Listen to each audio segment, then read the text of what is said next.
భారతదేశంలో పెహల్గామ్ అటాక్ జరిగిన తర్వాత 26 మందిని షూట్ చేసినటువంటి దుర్ఘటన తర్వాత పాకిస్తాన్కి భారతదేశానికి మధ్యలో ఒక యుద్ధ వాతావరణం అనేది ఏర్పడింది. సో ఈ క్రమంగా భారత ప్రభుత్వం ఒక గొప్ప నిర్ణయం తీసుకుంది. సో దాని ప్రకారంగా భారతదేశంలో ఉన్నటువంటి ప్రతి జిల్లాలో ప్రతి సివిలియన్ ప్రతి జిల్లాలో ప్రతి భారతీయుడు ఈ మే 7వ తారీఖున మే 7th రోజు సివిలియన్ డ్రిల్ మ్యాక్ డ్రిల్ అని. సో ఈ ప్రకారంగా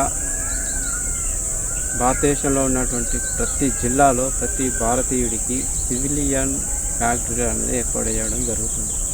సో ఈ సివిలియన్ మ్యాక్ డ్రిల్ జరిగేటువంటి ఈ కార్యక్రమంలో పాల్గొని వాళ్ళు చెప్పేటువంటి ప్రతి విషయాన్ని అవగాహన చేసుకొని ధైర్యంగా ఎలాంటి భయభ్రాంతులకు గురి అవ్వకుండా ఎలాంటి పరిస్థితులైనా ఎదుర్కొనేటువంటి ఆలోచనతో తెలివిగా ప్రతి విషయాన్ని ప్రతి పరిస్థితిని ఎదుర్కొనే ఆలోచన చేస్తూ ధైర్యంగా ముందుకు నడవాలనేది ఈ సివిలియన్ మ్యాక్ డ్రిల్ యొక్క ముఖ్య ఉద్దేశం.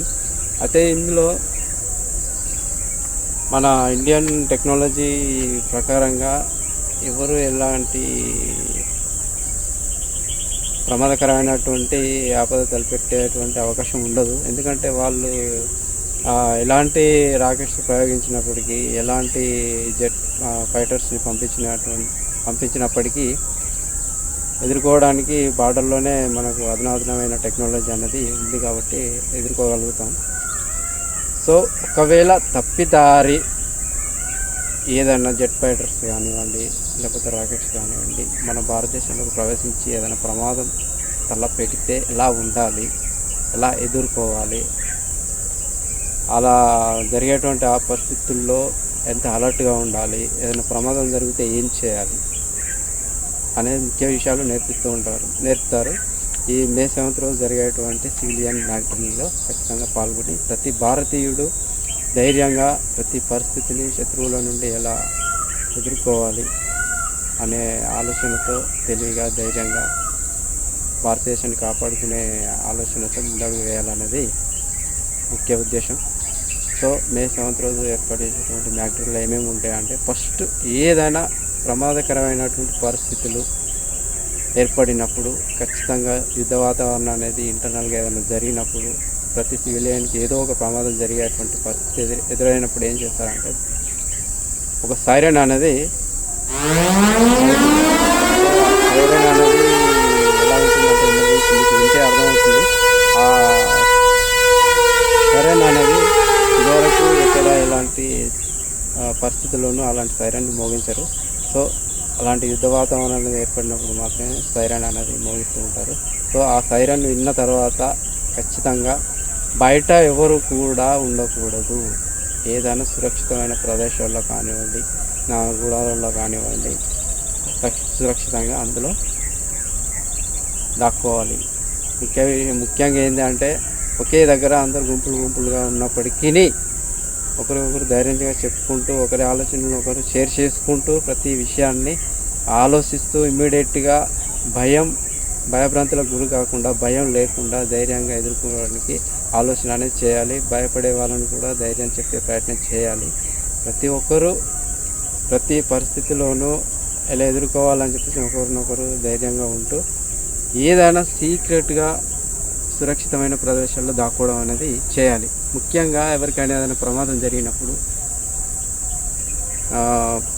పోలీసులకు కాల్ చేయడం, ప్రథమ చికిత్స కోసం అలర్ట్ అవ్వడం, ఇలాంటివన్నీ ముందే అలర్ట్గా ఉండాలి, అవగాహనలో ఉండాలి. భయపడితే ఆలోచన అనేది రాదు కాబట్టి మనం ఏం చేయలేని పరిస్థితుల్లో దెబ్బలు తినే అవకాశం ఉంటుంది. కాబట్టి భయపడద్దు. ఫస్ట్ భయపడకుండా ప్రతి విషయాన్ని ప్రతి సంఘటనని ప్రతి పరిస్థితిని క్షుణ్ణంగా ఆలోచిస్తూ ముందడుగేయాలి.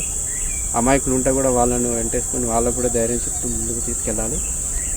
సో ముఖ్యంగా ఏదైనా సైరన్లు అలాంటి అలర్ట్ అయినప్పుడు, అలాంటి అలర్ట్స్ వచ్చినప్పుడు ఖచ్చితంగా అలాంటి శబ్దాలు వినిపించినప్పుడు, సైరన్లు మోగినప్పుడు ఏం చేయాలంటే ఖచ్చితంగా ప్రతి వ్యక్తి సురక్షితమైన ప్రాంతంలో దాక్కోవడం అనేది చేయాలి. ఏదైనా ప్రమాదం జరిగితే ఖచ్చితంగా మెడికల్ మెడికల్ వాళ్ళకి కాల్ చేయడం, పోలీస్ వాళ్ళకి కాల్ చేయడం, మిలిటరీ వాళ్ళకి కాల్ చేయడం ఇలాంటివి చేయాలి ఖచ్చితంగా. అనుమానాస్పదంగా ఎవరైనా కనిపిస్తే వాళ్ళ గురించి ఖచ్చితంగా పోలీసులకు ఇన్ఫర్మేషన్ ఇవ్వడం అనేది చేయాలి ఖచ్చితంగా. భయపడడం అనేది ఫస్ట్ మానుకోవాలి. భయపడితే ఏ ఆలోచన సరిగా చేయలేము. కాబట్టి మనం ముందు ఉన్న పరిస్థితిని ఎదుర్కోవడానికి మనలో ఏ ఆలోచన లేక మనం అక్కడ పెట్టే అవకాశం ఉంటుంది. కాబట్టి ఫస్ట్ భయపడకూడదు.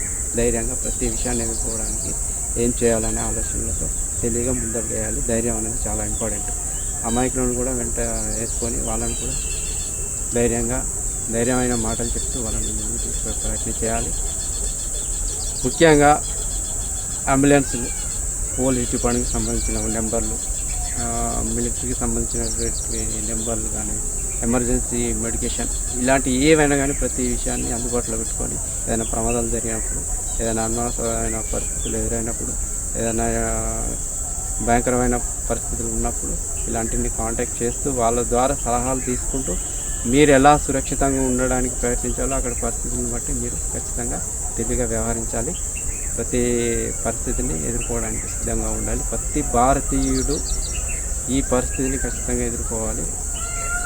భారత ప్రభుత్వం ఈ మే 7th రోజు సివిలియన్ బ్యాక్ డ్రిల్ ఎందుకు నిర్వహించింది అంటే ఏదో పెద్ద వ్యవహారమే నడిచేటువంటి పరిస్థితులు ఉన్నాయి కాబట్టి అందుకే ప్రతి ఒక్క భారతీయుని అరెస్ట్ చేయడానికి కోసం అని చెప్పేసి ఈ మే 7th రోజు సివిలియన్ బ్యాక్ డ్రిల్ అనేది ఏర్పాటు చేస్తున్నారు.